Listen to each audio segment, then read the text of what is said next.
We need to deal with the root of this evil rather than the fruit of this evil. And we need to ask ourselves some tough questions. Your vote isn't just affecting you. Your kids' kids are coming. They are going to have to deal with what we choose today. Start praying to God for wisdom, praying to God for ways that people can start to open their eyes to really the truth that's taking place around them, because this is such a critical moment in history.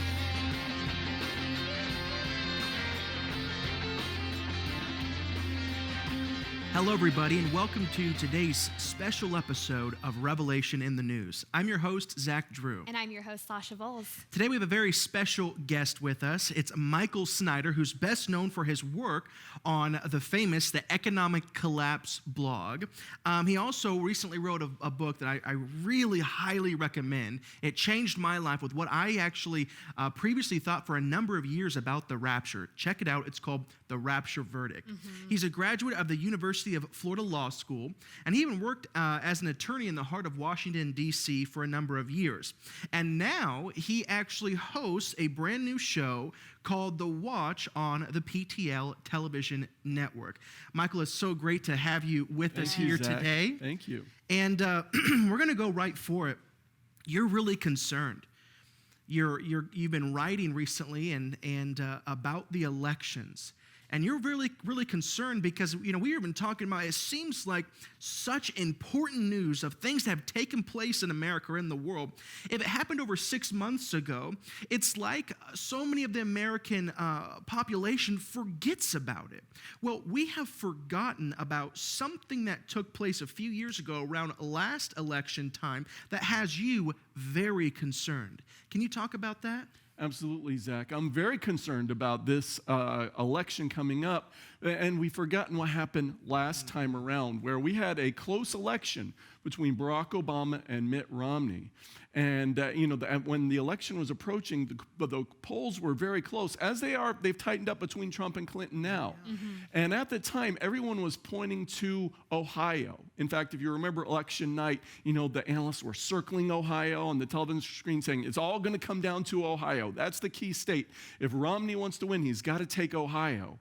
And it turned out that Barack Obama barely squeaked by in Ohio and then went on to win the election. Well, the funny thing was there were some highly irregular things that happened with the vote in Ohio at the time. For example, if you look at the vote in Cuyahoga County, Ohio, key county in Ohio at the time, well, overall in the county, Mitt Romney got about 30% of the vote.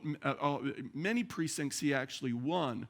But there were a lot of precincts where the vote totals were extremely strange.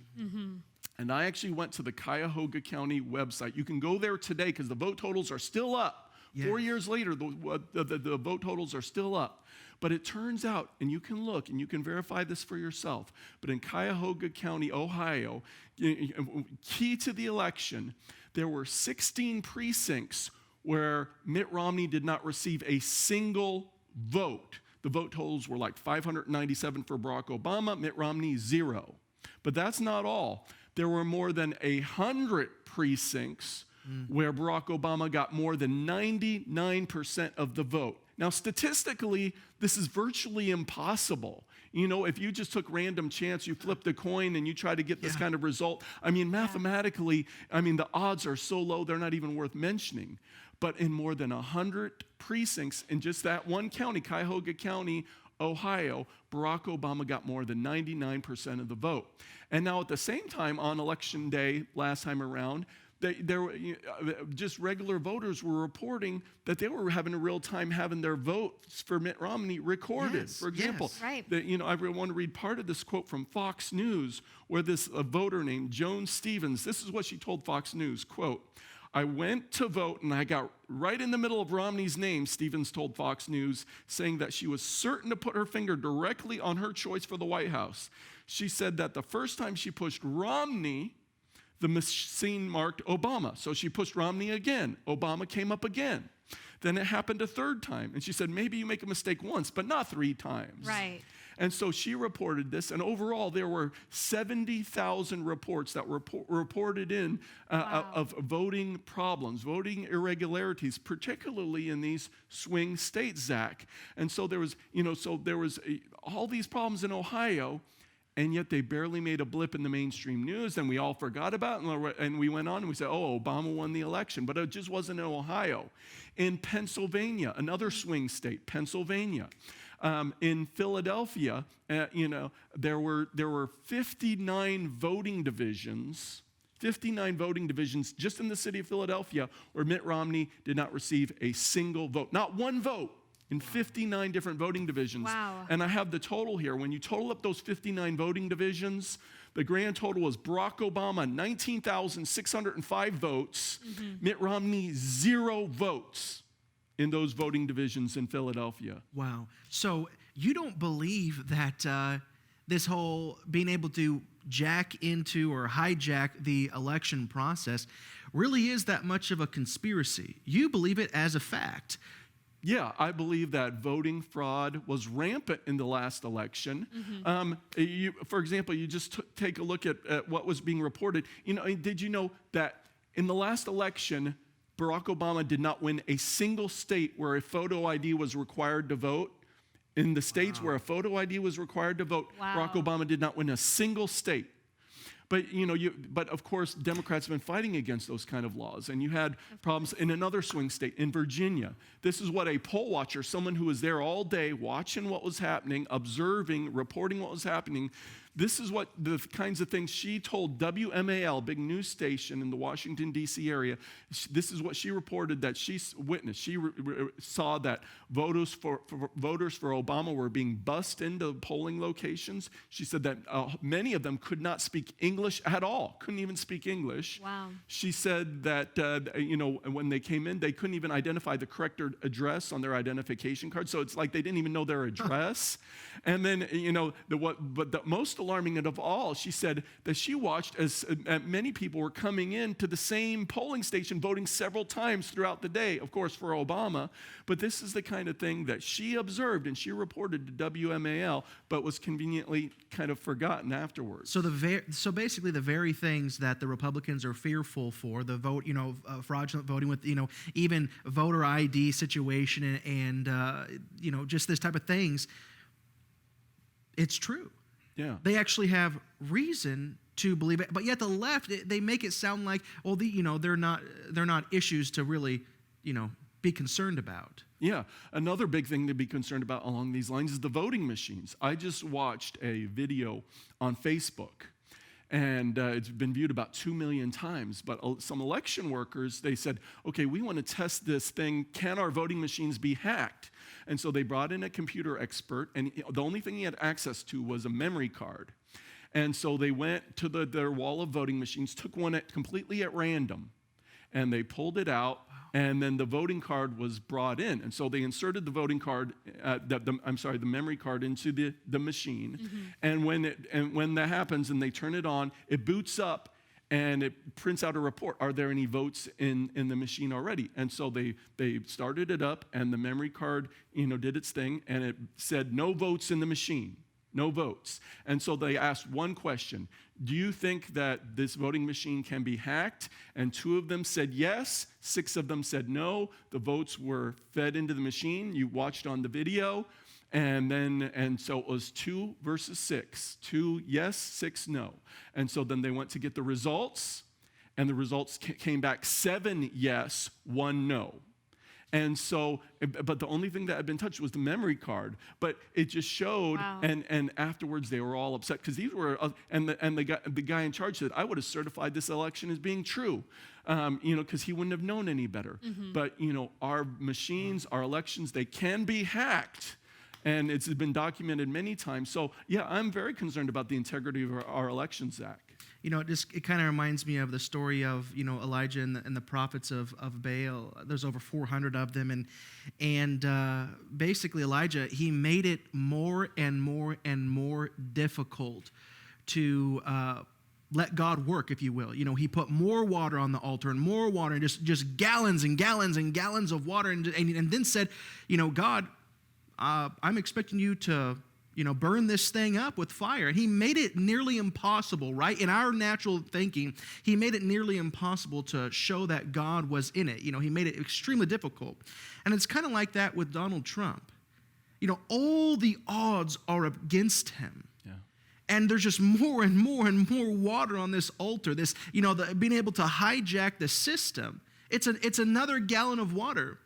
If he gets elected as president, there is absolutely no other way at describing it other than a divine appointment, a divine happening. There's no way that he could become president with all this against him. Yeah, I would consider it to be a miracle with everything, the mainstream media against them, all the big money pouring in against them, and, you know, the integrity of our elections where they could be swayed to Clinton very, very easily. Yeah, I'm very concerned, and if Donald Trump won, I would be amazed. I would consider it a miracle. Now, you brought up the priest of Baal, which is very interesting because this kind of brings in something else that we wanted to talk about, Zach, where, you know, if you remember that confrontation, Elijah versus the priest of Baal, well, what did the priest of Baal do? They cut themselves. You know, Baal's associated with violence, with bloodshed. Well, it's very interesting because on September 19th, this is huge. Yeah, we saw that in New York City, right there in a park near City Hall, what Rabbi Jonathan Cahn is calling the harbinger of Baal went up, this arch which stood in Palmyra, Syria, which if you wanted to go to the temple of Baal, you had to go through this arch. If you wanted to leave the temple, everyone going and coming went through this arch. It was kind of a gateway to the temple of Baal there in Palmyra, Syria. And this temple of Baal, this archway, is now in New York City. Well, it was put up in September 19th. Now, it was going to be displayed for approximately 1 week. Now, during that week, it was on display in New York, and Rabbi Jonathan Cahn actually filmed the unveiling. But in the 7 days following, what did we see in America? In just those 7 days, we saw the terror attacks in New York, New Jersey, Minnesota. All those happened within a 24-hour period. We saw the unprecedented riots in Charlotte, which went on for a couple of days. Horrible rioting, violence. 16 police officers were injured. We saw the attack outside of Seattle where someone went into a Macy's and the violence there. Yes. So we saw all this violence, this outbreak of violence within 7 days of this unveiling of the harbinger of Baal in New York City. Now, is there some type of connection? We don't know. We can only speculate. Only God knows, and he hasn't told me. I don't know that he's told anyone else, but it just seems very odd that this goes up and then there's this crazy outbreak of terrorism, of rioting, of violence all over the country. Is there some kind of connection? I don't know, but it's kind of alarming. Yeah, and of all the places to put it in New York City, I mean, there has to be spiritual significance to that. I mean, out of the thousands of cities, it's only in New York City. And it's just very interesting to see, even after people have fought it, Christians have stood up, news outlets have stood up to say, please do not put this here. We don't want this in our nation. Yeah. Why? Why is it so important that we had to place this here? And really, even right after the anniversary of September 11th, just to see this whole thing rise up, and then we see all of these attacks right afterwards. It's just very interesting to watch all of these events play out. Yeah, and if you remember, in the Harbinger, one of the things about it was, we said, hey, we're going to rebuild. That was one of the big things. Well, one of the reasons New York City was chosen for this arch was because the organizers said, hey, New York City knows what it's like to lose something on 9/11 and then to rebuild. And so we're going to put this arch there as a symbol that, hey, we're going to rebuild these monuments, these ancient monuments. And it was actually in one newspaper described as a symbol of defiance, where, you remember the harbinger in Isaiah, where, it was kind of the people of Israel being defiant, saying, hey, we will rebuild, even though God had brought judgment. We're going to rebuild, not relying on God, but saying, we're going to do it. Well, this arch is being used, and it's being described as a symbol of defiance, saying, we will rebuild, even though, these arches, it was destroyed by ISIS and so forth. So there's a connection there to the harbinger, and that's one of the reasons why Jonathan Cahn is calling it the harbinger of Baal. And we can study it from, just from reading Isaiah, that at that particular moment, the Jewish people, they did not repent, and judgment came upon their entire nation. And that's kind of where we're at right now. We're kind of anticipating, well, listen, either an incredible revival is going to take place, and it's going to change the hearts of Americans, and we're going to repent and turn from our wicked ways, or judgment is going to come. And one of the ways that judgment always comes, as we've studied, is whenever we do something to pressure Israel to divide its land. You recently wrote an article about how Obama used his final UN address to promote a liberal worldview and a Palestinian state. And you also said that you really believe that it was in this address that Obama showed his true colors. Can you explain what happened and what you mean by that statement? Yeah, every year during his presidency, Barack Obama has addressed the United Nations close to the beginning when they begin a new session for the year, which just began in September. So this was Barack Obama's 8th and final address to the United Nations. And the Washington Post reported, hey, Obama defends a liberal world order. You've heard of the New World Order? Well, in the Washington Post, their headline said, Obama defends a liberal world order. And Obama defended globalization, all these free trade agreements, which are leading us into a one world economic system. He defended, hey, we need international cooperation. We need to expand kind of global governance, all these things, which is what's on Obama's heart. He is a globalist. He believes in internationalization. All of these things, he believes in the move toward a one world economic system, even one world politically, because that's kind of his background and what his philosophy is. But to me, the most alarming thing that came out of all this was when he talked about Israel. And there was one quote from his address which was extremely alarming to me. And let me read this quote from Barack Obama at the United Nations. Quote, "Surely Israelis and Palestinians will be better off if Palestinians reject incitement and recognize the legitimacy of Israel." But here's the key part. "But Israel must recognize that it cannot permanently occupy and settle Palestinian land." Now, I might be wrong about this, but I don't recall any president ever referring to the West Bank as Palestinian land. Wow. Basically saying, this doesn't belong to Israel. This land belongs to the Palestinians. In his mind, already thinking basically that a two-state solution is a foregone conclusion. That whatever land that, whether it's East Jerusalem, elsewhere in the West Bank, where Jewish settlers are living right now, well, that land's going to be taken away from them and given to the Palestinians for a Palestinian state. So showing what's in his heart regarding Israel. Now, this is extremely alarming because, as I've talked about extensively previously, there's a tremendous amount of concern that before Barack Obama leaves office on January 20th, 2017, that he might decide to throw his support to a UN Security Council resolution. They're calling it a parameters resolution, which would officially recognize a Palestinian state for the first time ever at the UN Security Council, basically legitimizing them as a state, officially recognizing them as a state, setting the parameters for the Palestinian state, and granting them East Jerusalem as their capital. Now, of course, the Netanyahu government has said Jerusalem's never going to be divided. We're never going to give up East Jerusalem. But a UN Security Council resolution would be considered to be internationally, legally binding on both Israel and the Palestinians. But Barack Obama basically only has until January 20th, 2017 to support such a resolution and to get this through the United Nations, because Donald Trump and Hillary Clinton have both said that they're not going to support such a resolution once they become president. So there's this kind of major push to get this through the United Nations while Barack Obama is still in office. So we're kind of in the danger zone for this right now. If it's going to happen, it's going to happen within these next few months. And if it happens, Zach, as I've described previously on the Jim Baker show, this is one of the most critical and important prophetic markers that we're watching for. William Koenig's book, he outlines basically every major disaster and the most costliest natural disasters that we've ever experienced in America. It all came within 24 hours of doing something negative to Israel. Yeah. And to do this, this is huge. Yeah. And President Barack Obama, he wants to do this before January 20th. And if that happens, shouldn't we be able to look at the template, look at the, how it's happened before, and expect an incredible event to take place if this would go through? Yeah, of all the steps we've ever taken to divide the land of Israel, this would be the biggest, by far, the biggest betrayal of Israel.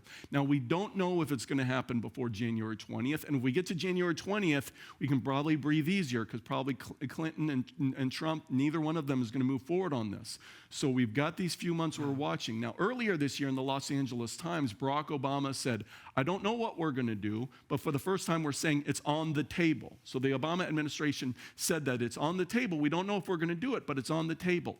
And why so much power is in Barack Obama's hand is because last year, about this time, last September, France had this resolution all ready to go.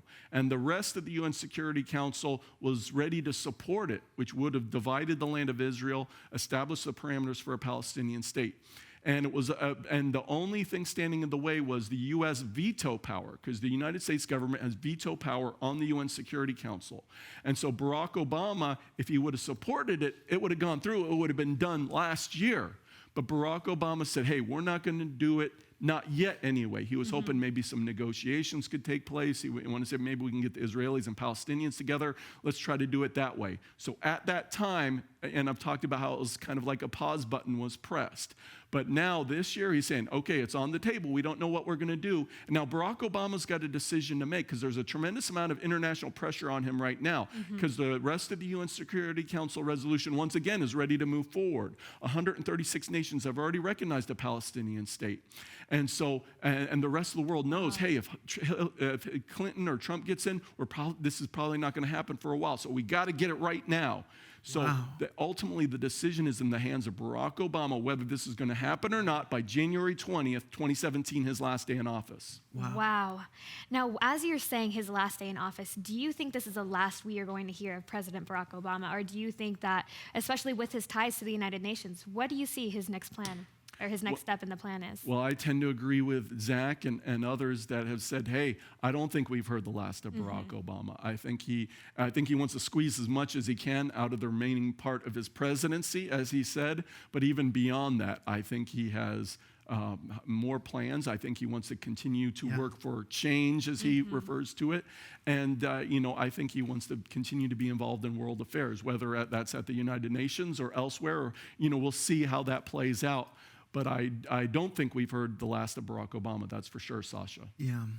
I've given the analogy before that, I like movies, I like Marvel movies, and you're so excited once the villain is defeated, and it's always in those last moments, usually after the credits roll, that you see the villain, what you thought he was done.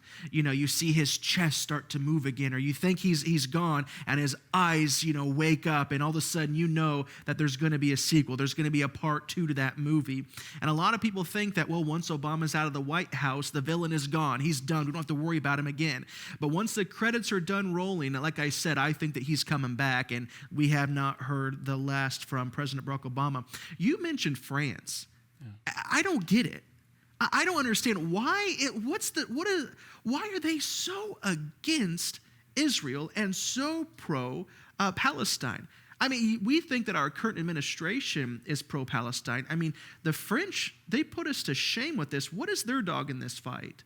Yeah, well, the French, anti-Semitism is sweeping the world, the kind of anti-Jewish sentiment.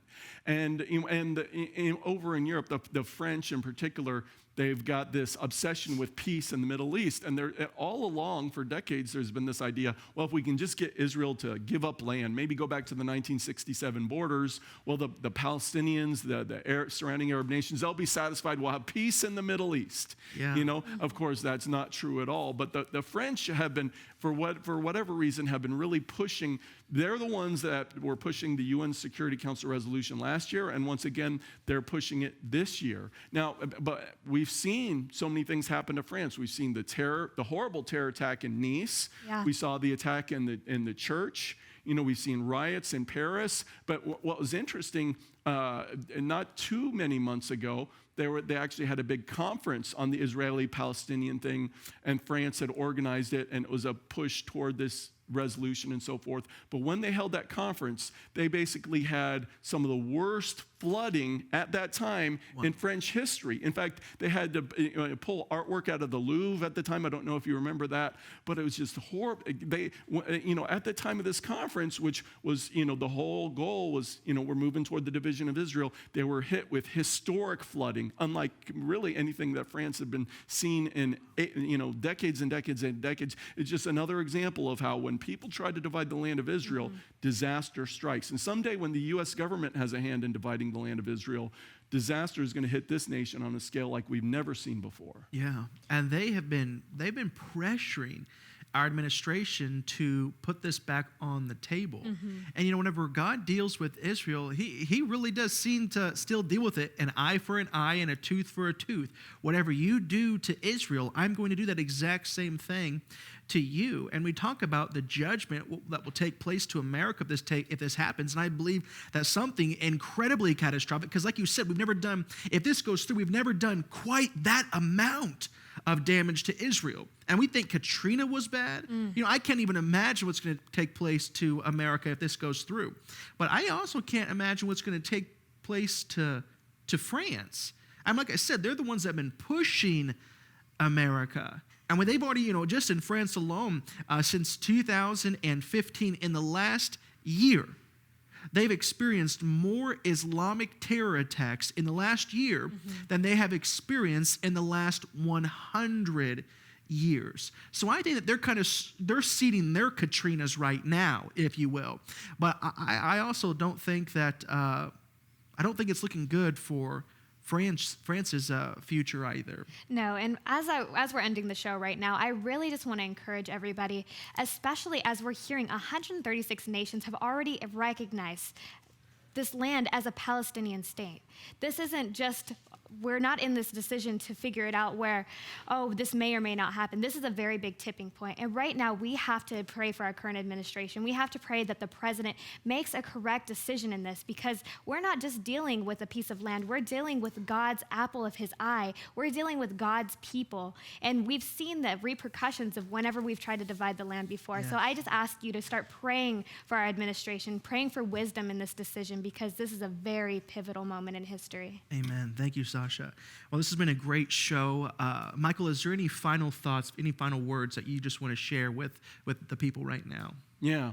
The phrase that I would use for the time we're moving into right now is the danger zone in terms of the election. We need to be in prayer for Donald Trump and his family for their safety, because with the polls tightening up, and the elite so desperate to keep him out of the White House, we could see some type of October surprise. We could see some type of where they just try to smear his character, even more than they have so far. Yeah. But potentially even we could see in their desperation, the elite, who knows what kind of action they could take against Donald Trump and his family. And if something happens, usually throughout U.S. history, it's always blamed on a lone wolf. But, if something happens and they say, a lone wolf, don't believe them. But also with this UN resolution, we've got till January 20th, 2017. This is a key moment. So these next few months, we're in the danger zone. So we'll see what happens, Zach. Wow. Thank you, Michael, for coming on the show today. It's always an honor having you here on Revelation in the News. This has been Revelation in the News, and we'll see you next week.